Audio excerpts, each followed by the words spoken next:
It's a foggy morning. Today is Wednesday and today is January 31, 2024. Yes, 2024. Oo nga pala, akala ko 2023 pa lang. Ayan oh, very bad weather. 2 to 3 days, ganito na yung weather. Umuulan, kagabi, start ng umulan, pero hindi masyado malakas yung ulan. So may konting snow oh. Yan, nakikita nyo yung puti-puti. Pero baka ang kasunod nito ay snow. Ayan oh. May mga snow puti-puti. So ayan oh. Very bad weather. Foggy and sobrang lamig. Ayan.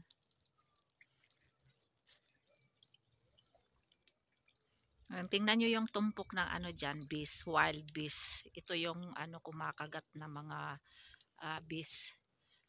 Ayan. Ayan tumpok oh. Kaya ayan sila kay. Galing siya sa baba kasi chinek niya yung mga kambing namin pinakain. Ayan yung namin sila si third sila si come up. Come. Yan ang lamig, super lamig. Hindi ko alam kung ilang temperature. Siguro minus ang lamig. Ayan yung mga snow.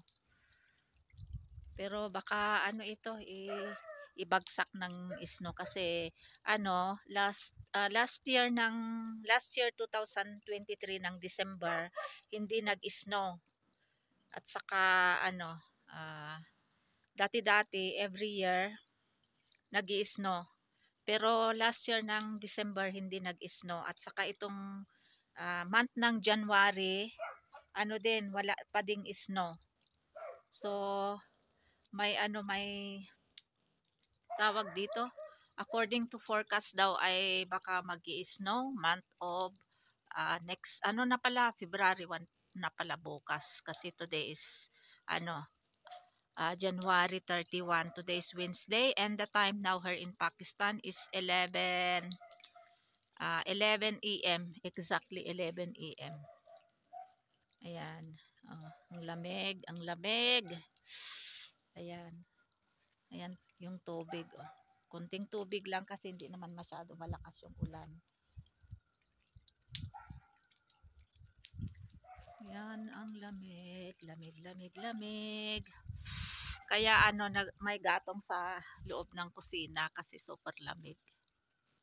Today's weather in Pakistan, dito sa village namin is 4 degrees centigrade. Aywan ko lang sa ibang lugar, sa city, siguro the same ang weather sa Pakistan nationwide.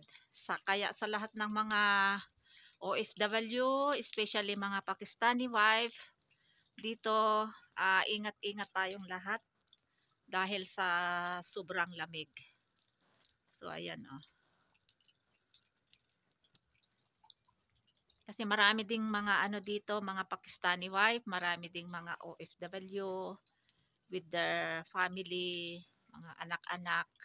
So ingat tayong lahat, mga mga Pakistani wife dito na nakapag-asawa in Pakistan nationwide sa iba't ibang lugar, like in lahat-lahat na mga city, lahat na mga lugar, may mga talaga, may mga Pakistani wife na nakapag-asawa talaga ng Pakistani sa Rawalpindi, Islamabad, Lahore, Sialkot, Karachi, maraming mga lugar dito, Muzaffarabad.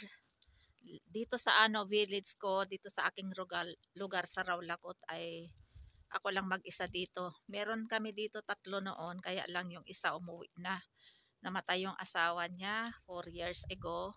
Then yung isa naman sa ibang village siya, kaya lang pumunta siya sa Islamabad, nag-work siya. So, bali ako na lang ang isang natira dito sa aking lugar, Naraw Lakot, dito sa aking village.